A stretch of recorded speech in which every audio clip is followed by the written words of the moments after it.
contra nosotros. Y así es, así que hermano, confía en Él, pone tu confianza en el Señor, Él está con vos.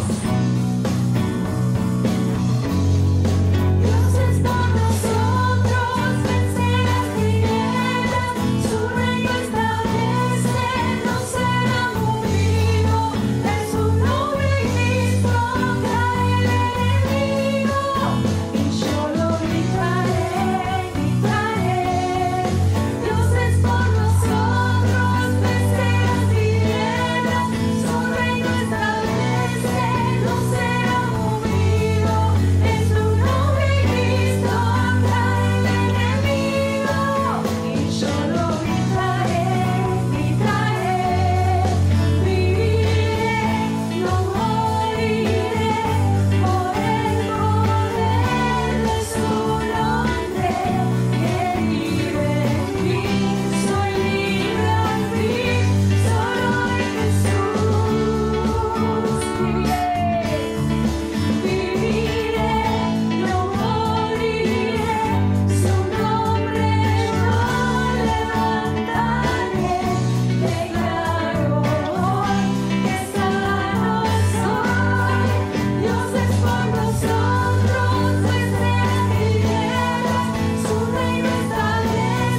postraré hoy a ti.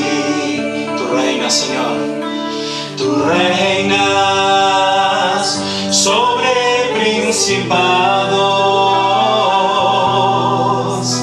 sentado a la diestra de Dios.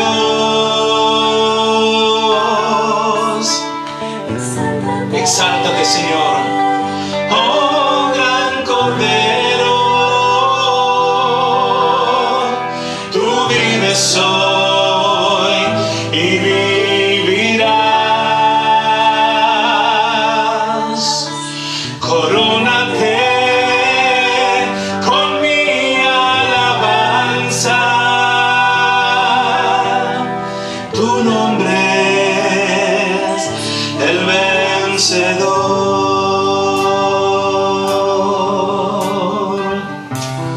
Santo eres, Señor. Al borde de tu gran trono me postraré hoy a ti. Tú reinas sobre principados, sentado a la diestra de Dios. Canta conmigo, hermano. Exáltate, oh gran Cordero, tú vives hoy y vivirás. Corónate con mi alabanza.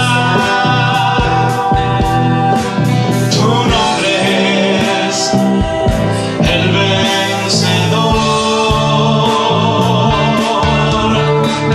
Exáltate, oh gran Cordero, oh tú vives hoy y vivirás. Corónate con mi alabanza. Tu nombre, Señor, tu nombre es el vencedor. Tu nombre es el vencedor. Tu nombre es el vencedor.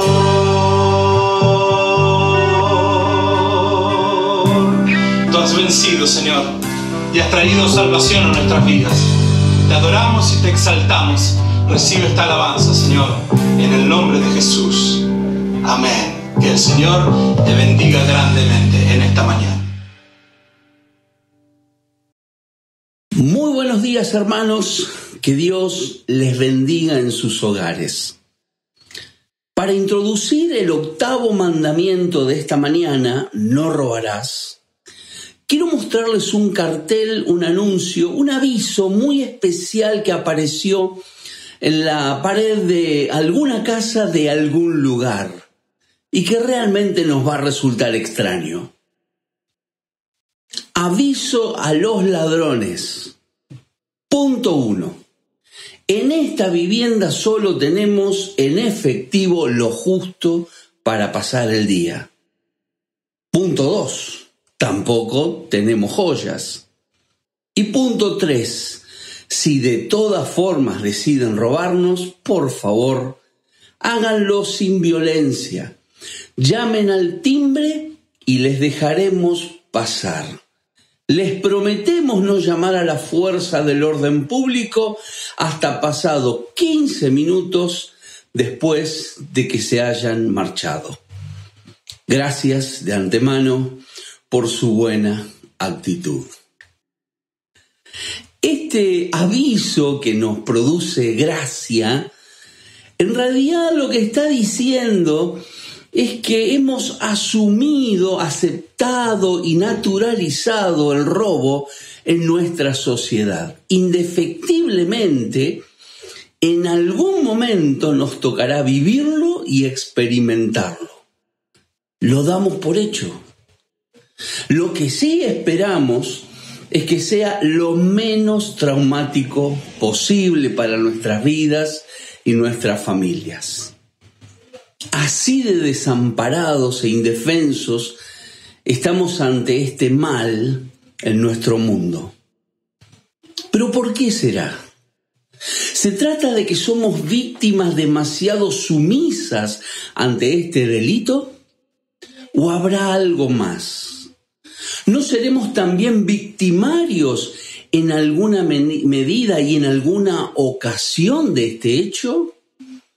¿No hemos robado de alguna forma a alguien más y por ello sentimos que también nos pasará a nosotros? Demasiadas preguntas para responder en un instante. Para ello hemos invitado a otro amigo, Eduardo Tatangelo, pastor, profesor, escritor, a reflexionar sobre la sociedad que estamos viviendo y sobre este mandamiento en particular. Dios lo ayude a enseñarnos la pertinencia de esta palabra para nuestro mundo y para nuestras vidas en lo particular. Que Dios te hable. Cuenta una historia que un anciano muy avaro tenía un tesoro preciado de mucha riqueza, joyas, divisas, y lo tenía enterrado en un rincón de su propiedad. Y este hombre iba todo el tiempo desenterraba el tesoro y lo observaba. No hacía otra cosa. Y luego de observarlo por horas y mirarlo y contemplarlo, lo volvía a poner en su cofre, en sus bolsas, y lo volvía a enterrar. Y así lo hacía siempre, hasta que un ladrón lo observó, y entonces cuando este hombre enterró el tesoro, fue a escondidas, lo desenterró y se lo robó. Cuando este anciano avaro se enteró del robo y de que habían desaparecido ese tesoro que para él era tan valioso, tan importante, se puso a gritar y a llorar y llamó a todos sus vecinos en un estado extremo de desesperación. Entonces vinieron sus vecinos a ver cuál era la razón de su desespero, y él les contó del tesoro y de lo que el tesoro significaba para él. Y uno de los vecinos le preguntó: ¿pero usted le daba algún uso a este tesoro? ¿Lo empleaba en algo? No, yo venía aquí una vez por semana o cada 2 semanas, desenterraba el tesoro, lo miraba y luego lo volvía a tapar y lo volvía a enterrar. Y entonces el hombre le dijo: bueno, por el mismo precio y el mismo costo puede venir todas las semanas a contemplar el agujero vacío. Esta pequeña historia oriental que nos habla de la pasión excesiva por las riquezas de una persona tiene que ver con el tema que queremos abordar en este mensaje, que es uno de los 10 mandamientos que encontramos en las Escrituras, en Éxodo 20 y en otras versiones de estos mismos mandamientos aparece un mandato en sentido negativo: no robarás. Quizás es esta la declaración más breve de todos los mandamientos, ¿no?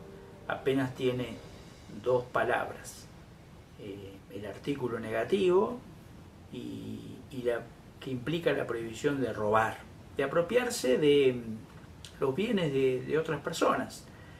Esta no es una enseñanza originaria o exclusiva de la Biblia, como si la Biblia en este caso nos presentara un ideal moral muy elevado.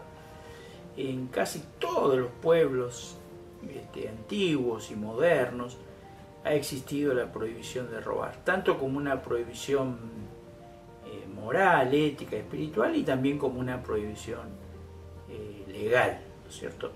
La protección de las propiedades de las personas implican la prohibición de apropiarse de esas propiedades. Pero esta cuestión de que necesitamos una prohibición que nos recuerde que los bienes de los demás nos están vedados, en realidad está relacionado con un montón de problemáticas que tenemos como seres humanos y que básicamente se vinculan con cómo nos relacionamos con los bienes, cómo nos relacionamos con los bienes materiales, qué lugar le damos en nuestras vidas y luego qué estamos dispuestos a hacer para hacernos de esos bienes, ¿no? Así que de una declaración muy breve, muy sencilla y parecería muy clara y sin tantas conclusiones para sacar, vamos a tratar de profundizar ese sentido y preguntarnos hoy en día qué puede significar este mandato bíblico. Antes de que avancemos a considerar lo que este mandamiento puede implicar para nosotros en nuestro tiempo, en el mundo contemporáneo de nuestros días y de nuestras vidas prácticas y concretas, vamos a detenernos en algunas notas, algunos señalamientos del texto que nos pueden ayudar en su interpretación. Este mandamiento se encuentra en esa lista que solemos llamar, o la tradición suele llamar equivocadamente, ¿no? 10 mandamientos, porque en realidad esa denominación es de la tradición, no está en el texto. El texto se refiere, el Antiguo Testamento, a estas listas, a esta y a la lista que se vuelve a replicar en Deuteronomio 5 como las 10 palabras. Y si notamos un detalle del texto, nos va a precisar el enfoque que estas 10 palabras tienen. En general lo relacionamos con una ley, los 10 mandamientos, el decálogo, el sistema de leyes que encabezan. Pero en un decálogo, en un sistema de leyes, es usual que se utilice la tercera persona para referirse a las cosas que están prohibidas y a lo que implica quebrantar esas prohibiciones. En este caso se utiliza la más personal segunda persona. Tú no robes, tú no mates. Esto coloca a estas palabras más cerca de la reflexión ética que del código legal. Y otro elemento que nos llama la atención es que no se nos especifica qué no se debe robar. Esto ha devanado la cabeza de los eruditos, porque el texto dice meramente no robarás. En algún momento se pensó que era un mandamiento especialmente dirigido al robo y al tráfico de personas. Hoy la erudición está más de acuerdo en que incluye ese delito que era común en la antigüedad, pero que también abarca todos los bienes y propiedades del prójimo, como vamos a ver un poquito más adelante. Y también un elemento que lo aleja del código legal y lo acerca a la reflexión ética es que no aparecen las penas o los castigos para el que transgreda esta ordenanza. Simplemente es una negativa, no lo harás, no debes hacer esto, pero no se nos dice, bueno, si haces esto te corresponderá X castigo. Eso hace pensar a los eruditos, que las 10 palabras, que probablemente son muy antiguas, fueron el primer cuerpo escrito y previamente oral que introdujo en el pueblo de Israel una reflexión sobre cómo viven aquellos que se han unido a Dios en el pacto del Sinaí. Digamos, cómo vive, cómo piensa, cómo encara la vida el pueblo de Dios. Y lo tenemos que pensar así, más que como una serie de mandamientos que nos obligan, nos compelen a actuar de una manera, una llamada a nuestra conciencia, una llamada a nuestra reflexión para hacer aquello que debemos hacer en tanto y en cuanto formamos parte de un pueblo especial. La mayoría de los estudiosos de este texto relacionan este mandamiento con el último, que es el mandamiento sobre la codicia. Y eso es muy importante para tener en cuenta, porque en el fondo el robo, el despojar a otras personas de lo que le corresponde, está íntimamente ligado a cómo ponderamos lo que nos pertenece y cómo ponderamos lo que le pertenece a los demás y qué actitud tomamos hacia las cosas, los valores de este mundo, los valores en este caso pensando en las cosas que tienen valor y por lo tanto las apetecemos. En un momento vamos a tener algo más que decir sobre la relación de estos dos mandamientos, el mandamiento sobre el no robar y el mandamiento sobre el no codiciar.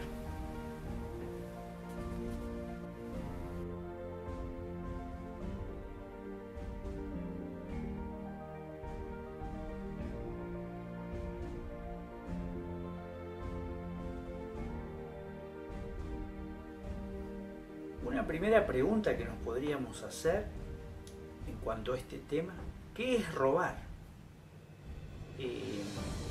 ¿Qué es y qué implica y de cuántas maneras se manifiesta esta acción que nos prohíbe la moral corriente, no solo la moral bíblica, y aún nuestra propia conciencia?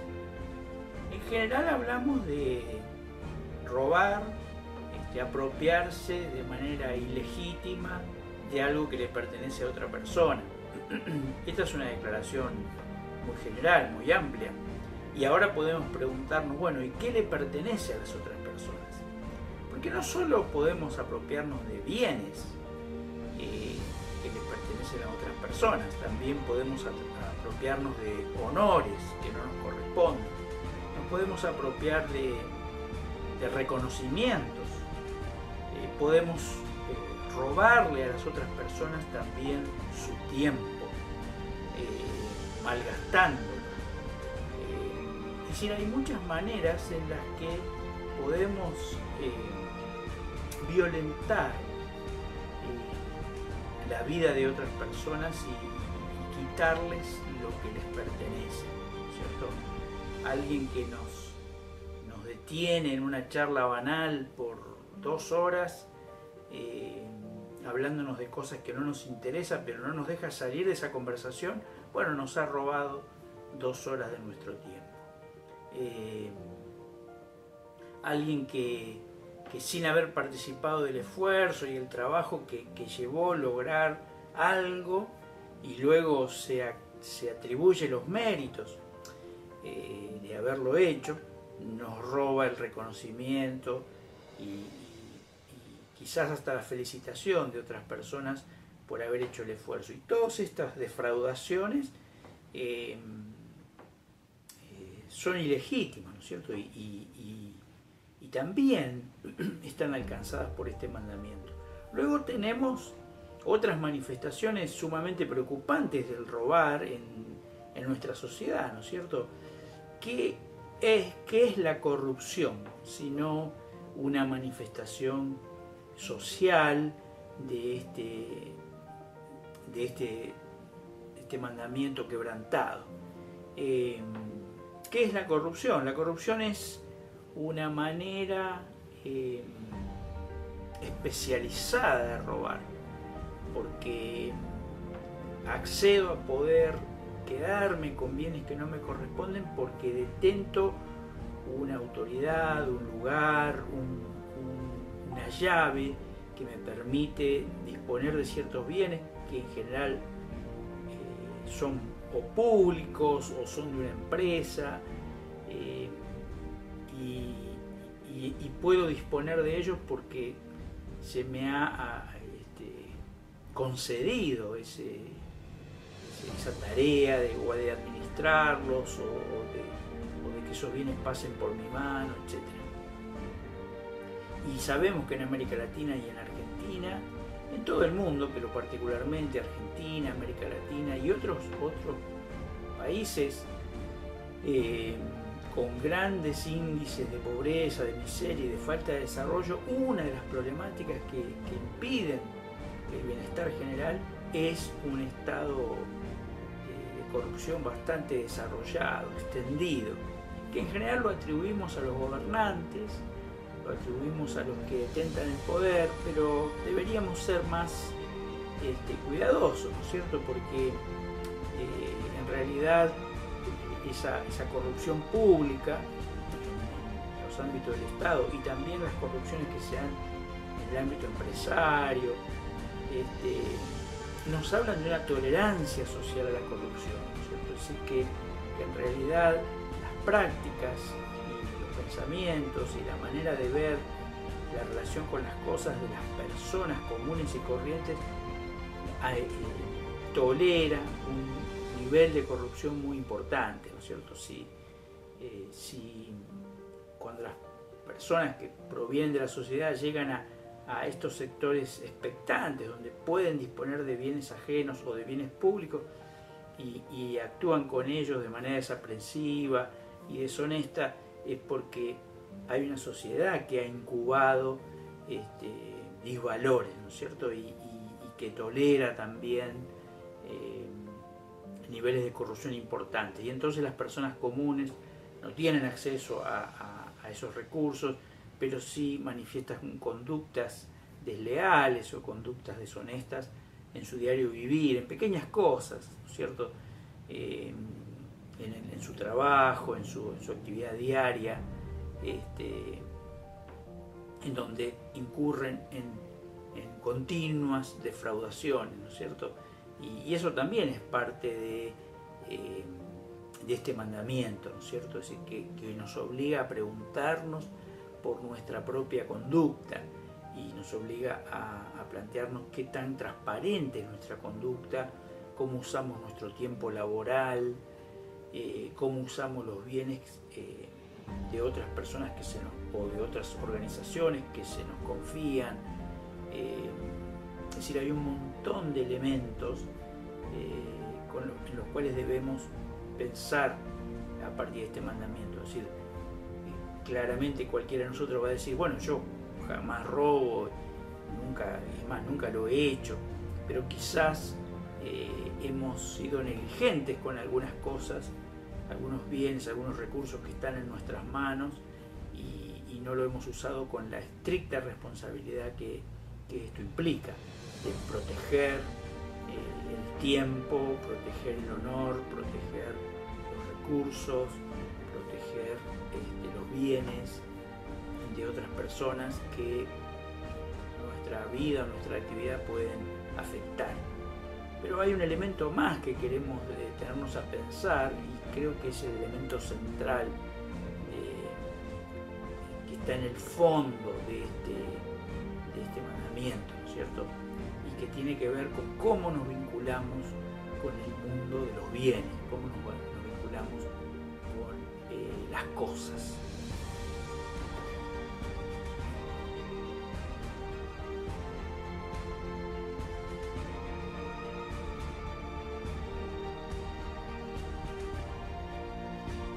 Decíamos recién que es necesario vincular este mandamiento del no robarás con el último mandamiento, la última palabra Decálogo. Y quiero leerles la versión de Deuteronomio capítulo 5, que es la relectura de estas mismas palabras. En este caso, en el capítulo 5 de Deuteronomio, el versículo 21, nos va a decir: no codicies la esposa de tu prójimo, ni desees su casa, ni su tierra, ni su esclavo, ni su esclava, ni su buey, ni su burro, ni nada que le pertenezca. Estas son las palabras que el Señor pronunció con voz fuerte desde el fuego, la nube y la densa oscuridad. Si la prohibición de robar es una prohibición taxativa, en donde no se dice nada sobre la intención del que roba, no se dice nada sobre de qué se habla, de qué cosas se habla en cuanto a la prohibición de robar. Y tampoco se avanza sobre qué podría motivar un acto como este.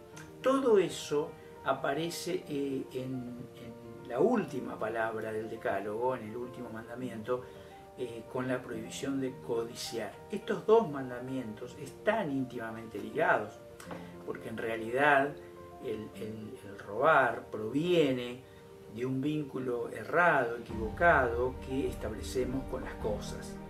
Y ese vínculo equivocado que establecemos con las cosas tiene que ver con la megalomanía que habita en todo ser humano, en mayor o en menor medida, de tratar de apropiarnos de ese deseo a veces difícil de moderar, de querer tenerlo todo, y también de una sociedad que nos acostumbra a la idea de que deberíamos tenerlo todo, y que deberíamos tener mucho más de lo que tenemos, y que si tuviéramos esas otras cosas que se nos presentan como apetecibles y que despiertan nuestro deseo, seríamos finalmente felices. Y entonces estos elementos, el elemento de la codicia, el elemento del deseo, tiene un rol muy importante aquí. Todos los comentaristas están de acuerdo en que estos dos mandamientos están profundamente relacionados y tenemos que pensarlos juntos. La codicia es en última instancia el fundamento de una actitud incorrecta frente a las cosas. Y en ese sentido quiero leerles también un texto que se encuentra en 1 de Timoteo, capítulo 6, y vamos a leer desde el versículo 7. Dice así, 1 de Timoteo 6, 7: porque nada trajimos a este mundo y nada podemos llevarnos. Así que si tenemos ropa y comida, contentémonos con eso. Los que quieren enriquecerse caen en la tentación y se vuelven esclavos de sus muchos deseos. Estos afanes insensatos y dañinos hunden a la gente en la ruina y en la destrucción, porque el amor al dinero es la raíz de toda clase de males. Por codiciarlo, algunos se han desviado de la fe y se han causado muchísimos sinsabores. Fíjense cómo el Nuevo Testamento coloca la cuestión del desear, la cuestión del amor, de qué cosas amamos, en el centro de la cuestión, ¿no es cierto? Vivimos en una sociedad consumista, una sociedad que exacerba el valor de los bienes, que exacerba el valor de la riqueza, del dinero, y que por lo tanto genera una cantidad de tensiones en las personas que terminan pensando que si no acceden a cierta cantidad de bienes y a cierta calidad de bienes, su vida pierde sentido, pierde valor o no podrán encontrar la felicidad. Y en realidad lo que dice la Biblia es que el amor a esas cosas, el amor desenfrenado por la materialidad, por obtener riquezas, por obtener mejores estándares de vida, como único objetivo en la vida, en realidad lo que trae es angustia, sinsabores, destrucción, por cuestiones que por otro lado son bastante evidentes si miramos a nuestro alrededor o las noticias. De manera que la pregunta que está detrás de esta negación del mandamiento sobre el robar, la pregunta que está detrás del no robarás, que es una pregunta para todos nosotros, es ¿qué relación establecemos con los bienes? ¿Qué relación establecemos con la materialidad? ¿Qué relación establecemos con la propiedad? ¿Cómo pensamos esas cosas? ¿Y qué lugar le damos en nuestras vidas? Las personas que le den a estas cosas el lugar central, como decía Jesús, ustedes no podrán servir a dos señores, no pueden servir al dinero y a Dios. Es decir, las personas que pongan la acumulación económica y el dinero, y esto no es una cuestión de cantidades, sino de calidades. Uno puede ser un avaro pobre o un avaro rico. Tiene que ver con el corazón, tiene que ver con qué ponemos en el centro de nuestra vida. Y un poco lo que la Biblia nos está diciendo es que si ponemos en el centro de la vida lo material y la apropiación de lo material, nos vamos a hacer daño, y no sería raro que en más de una ocasión caigamos en el robo por nuestro esfuerzo desaforado de llegar a aquello que en realidad no nos corresponde y ni siquiera nos hace bien.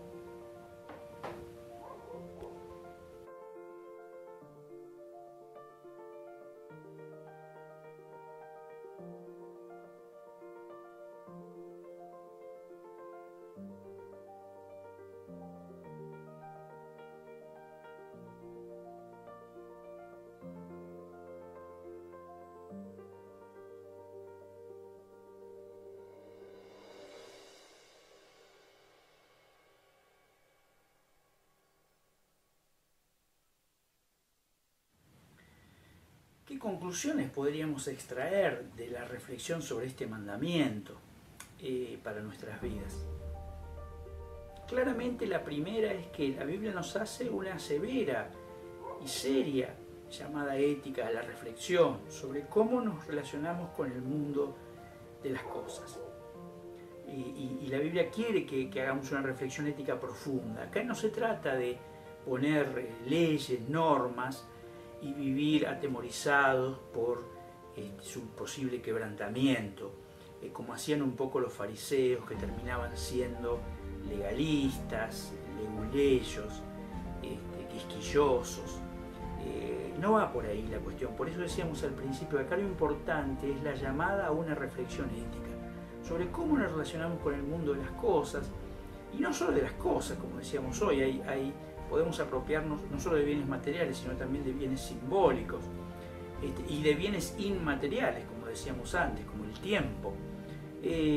Sino, es decir, qué actitud y qué nivel de honestidad, de transparencia, de claridad tenemos en la administración de las cosas que son don de Dios en este mundo. Y en ese sentido, entonces, hay una fuerte llamada, en primer lugar, a la humildad, a la modestia, a la capacidad de ocupar nuestro lugar.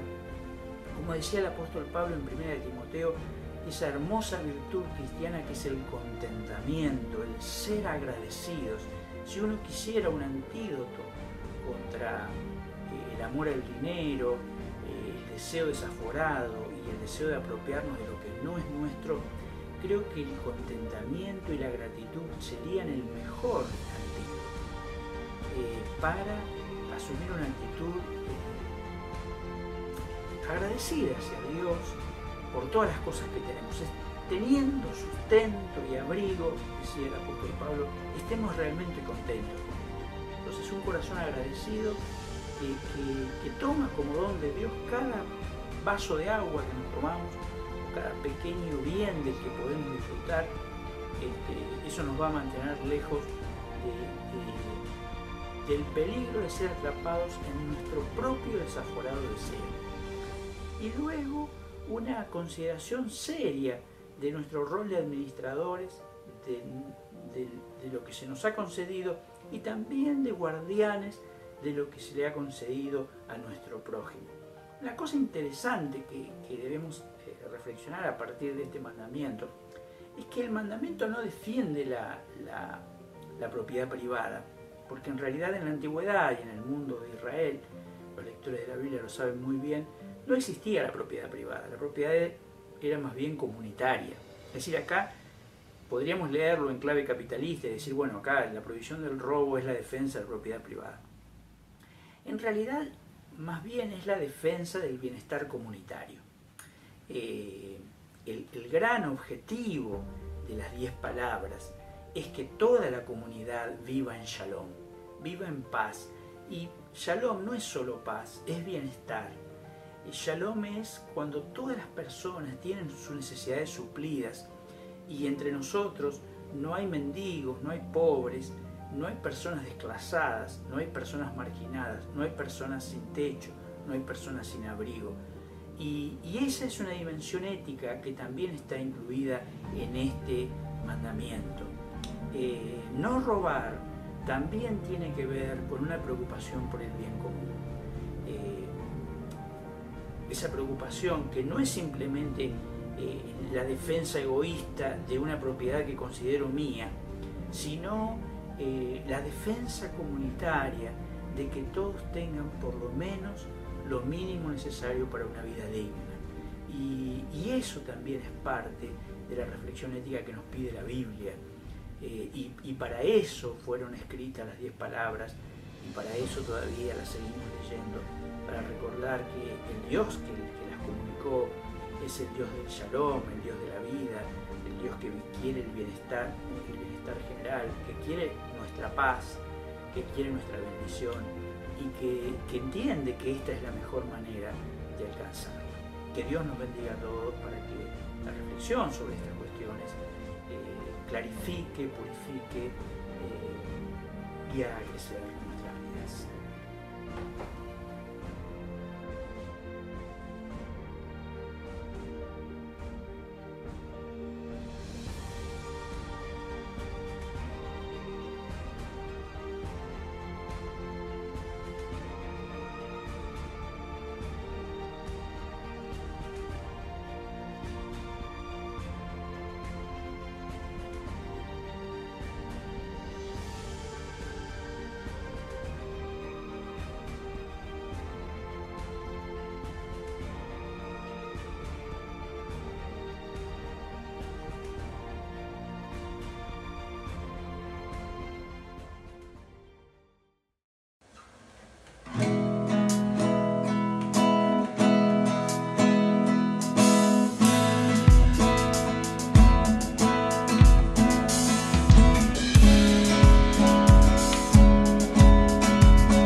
El que gobierna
el Rey que la muerte venció.